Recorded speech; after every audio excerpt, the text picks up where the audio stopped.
Morning dear students, welcome back to my show. और जैसा कि आज का जो लेक्चर है, हमारा टॉपिक है that is the Raoult's law.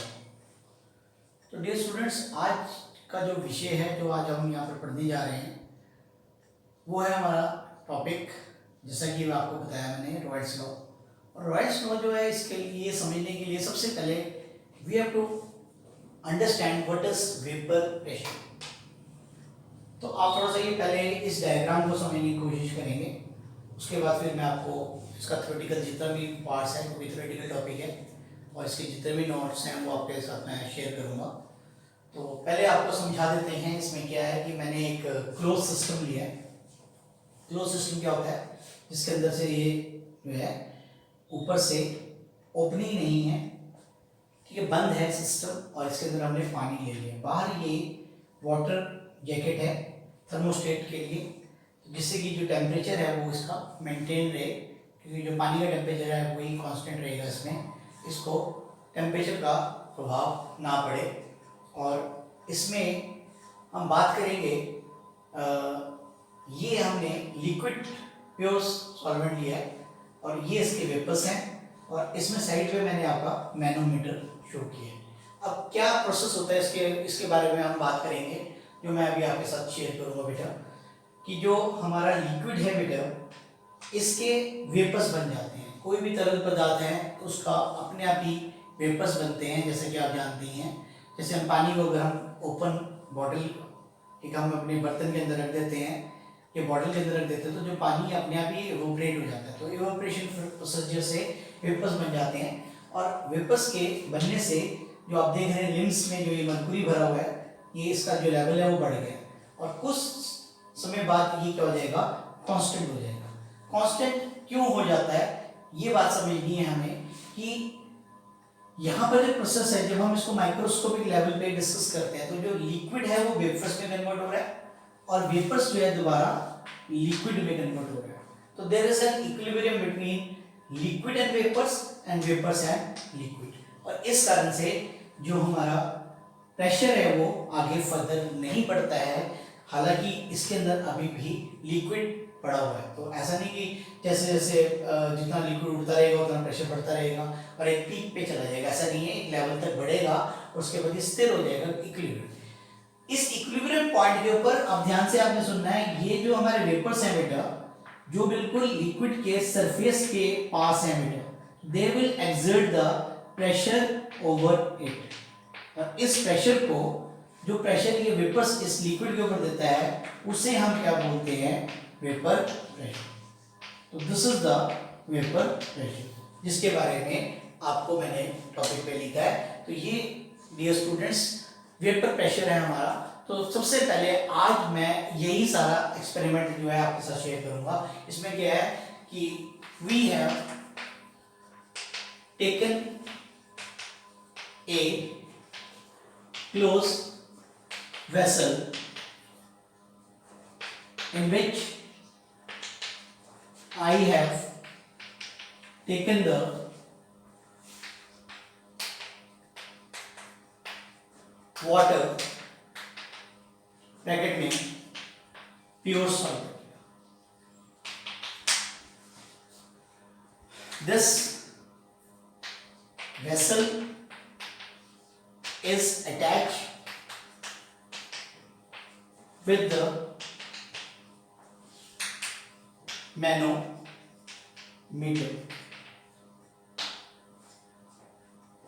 We observe that the mercury level in the manometer increases, and after some time it becomes constant.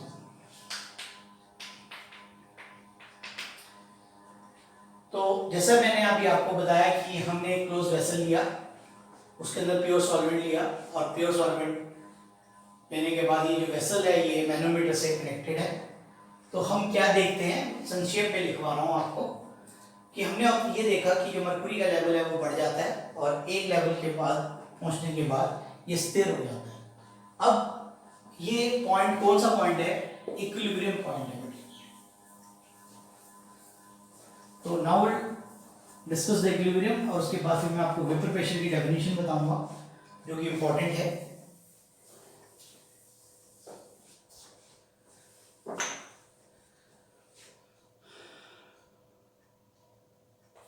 Equilibrium is reach, और इक्विलिब्रियम में क्या हो रहा है, rate of evaporation is equal to rate of condensation. Rate of evaporation is equal to rate of condensation. अब vapour pressure क्या है,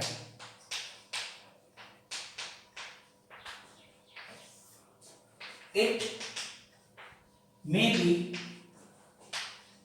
defined as the pressure exerted by the vapors, pressure exerted by the vapors at the surface of the liquid at equilibrium is called as vapor pressure. तो vapour pressure की क्या definition है बेटा, it may be defined as a pressure exerted by the vapors at the surface of the liquid at equilibrium is called as vapor pressure.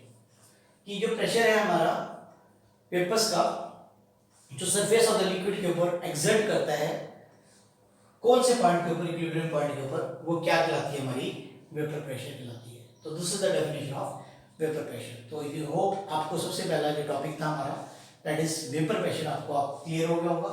अब हम इसमें direct लिए चलता हूं मैं आपको रॉयल्स लॉ के ऊपर।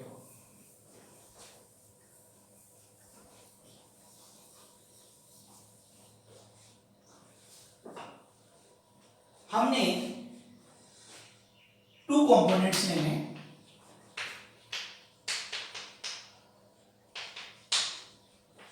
अब दोनों कंपोनेंट्स हमारे लिक्विड है, एक कंपोनेंट ए है, एक कंपोनेंट हमारा बी है।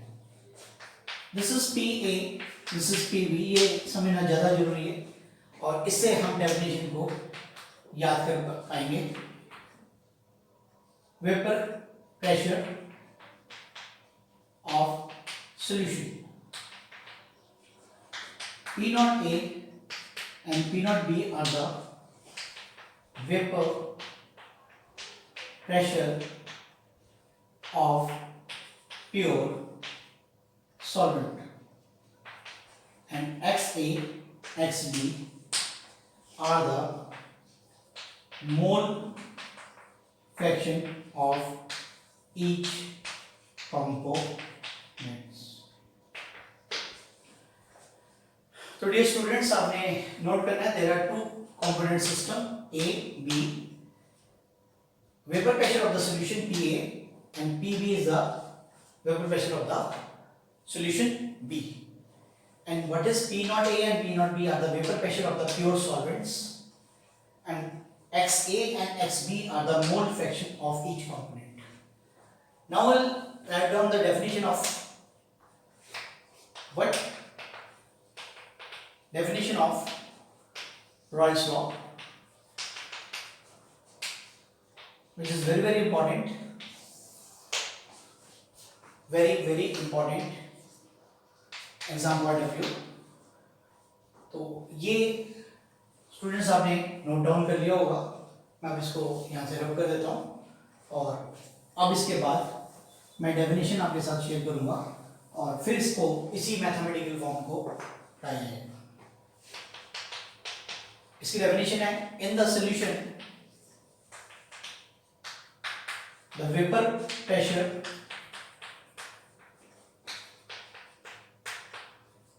of the component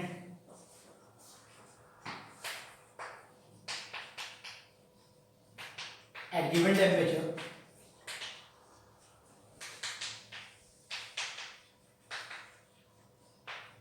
is equal to the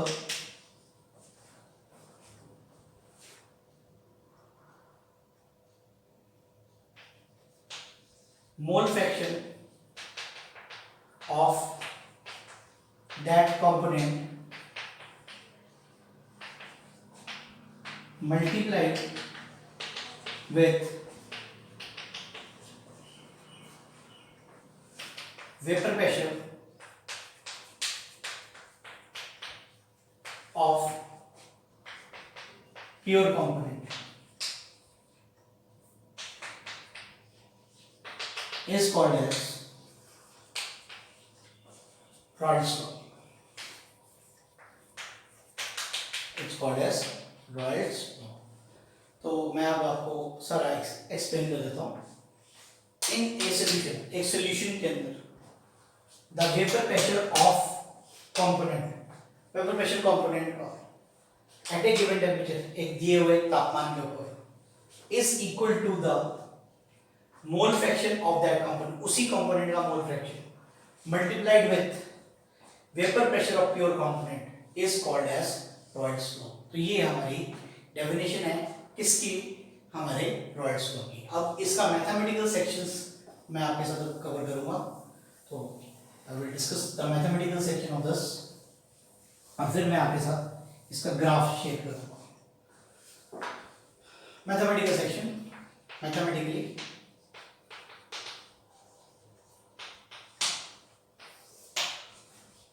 according to Raoult's law, PA, pressure of the solution, is equal to mole fraction into vapor pressure of the pure solvent. PB is equal to XB into T naught B. According to Dalton's law of partial pressure, P is equal to total pressure is equal to sum of individual pressure, PA plus PB. So this is equation number 1, this is equation number 2. ये value आपने substitute करनी है, substitute this value in equation 3, let it be equation number 3. So P is equal to x a into P naught a plus x b into P naught b. तो यहाँ से आप तक आपको क्लियर हो गया होगा बेटा। Now we'll discuss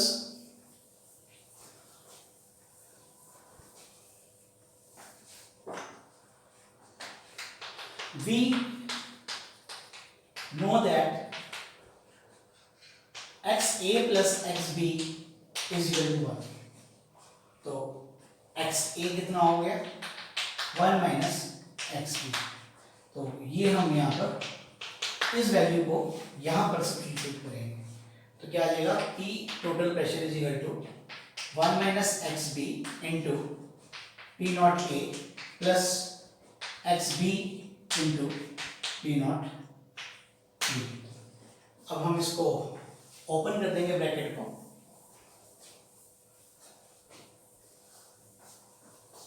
ध्यान से देखेंगे तो आपको सारा क्लियर समझ आएगा।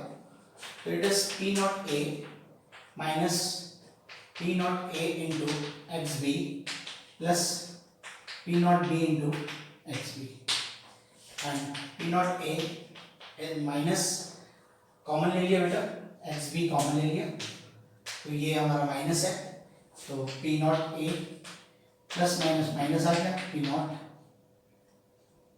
Not b this is the total pressure of the Raoult's law. तो दिस इज द डेरिवेशन। तो ये आपके साथ मैंने डेरिवेशन शेयर किया। तो आपने यहाँ पर इसको मल्टीप्लाई कर लिया, उसके बाद कॉमन ले लिया, एक्स भी आप देखेंगे कॉमन है, कॉमन निकाल लिया। तो ये आपका मैथमेटिकल जो सेक्शन है वो आपके सामने मैंने शेयर किया है। अब हम सिर्फ एक और लास्ट टॉपिक इसके साथ करेंगे discuss, that is the graphical representation of this. ठीक है, तो ये आपको मैथमेटिकल सेक्शन क्लियर हो गया होगा बेटा। Now we discuss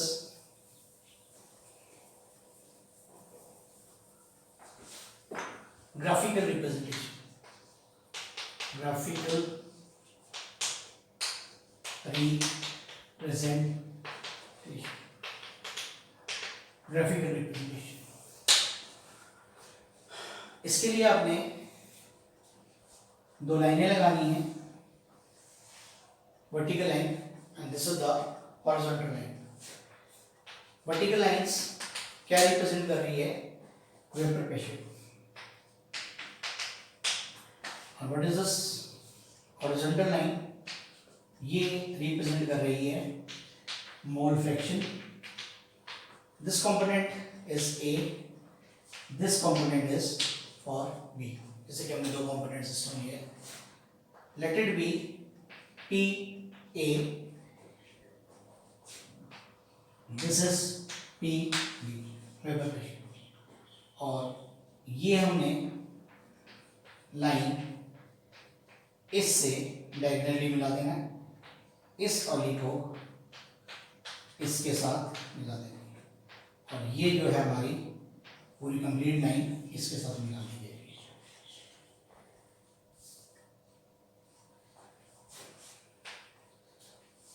pure components क्या हैं? This is A, P B है हमारा ये वाला, और ये हमारा पी ए है। This is PA according to Royle's law, P naught A into XA, and this is PB is equal to P naught B into XB, and this is the total pressure, that is PA plus PB. So dear students, this is the graphical representation of this component. ये हमने यहाँ पर A component लिया है, ये हमारा B component है, ये हमारा प्योर सॉल्वेंट का प्रेशर है, ये हमारा प्योर सॉल्वेंट का प्रेशर बी का है, और ये हमारा according to Raoult's law P A is equal to P not A into X A, this is for B component, P B is equal to P not B into X B, and this component is the total pressure. तो this is the ideal solution graph, ideal solution graph. तो ये आपने very important है, ये वाला भी article is very very again important. तो इसमें सिर्फ आपको ग्राफ बनाना जो है समझाना आना चाहिए। तो this is the lecture Raoult's law का, Raoult's law for volatile liquid components का हमने आज पढ़ा। अब इसका सेकेंड पार्ट जो है Royals law for non volatile solute का भी है, तो वो मैं आपको अपने नेक्स्ट लेक्चर के अंदर शेयर करूँगा। तो आज तक के लिए इतना ही, और होप आज का जो मैथमेटिकल सेक्शन था और जो डेफिनेशन थी आपको अच्छे से समझ आई होगी। तो आपने आज इसको कॉपी पे नोट डाउन कर लेना है और इसको ध्यान से लिख लेना है, और इसके कंप्लीट नोट्स आपने बना लेनी है, जैसे कि मैंने आपको इस माध्यम से पढ़ाया। ठीक है, thank you for watching my video. घर पे रहें, सुरक्षित रहें और चैनल देखते रहें, पढ़ते रहें। Thank you.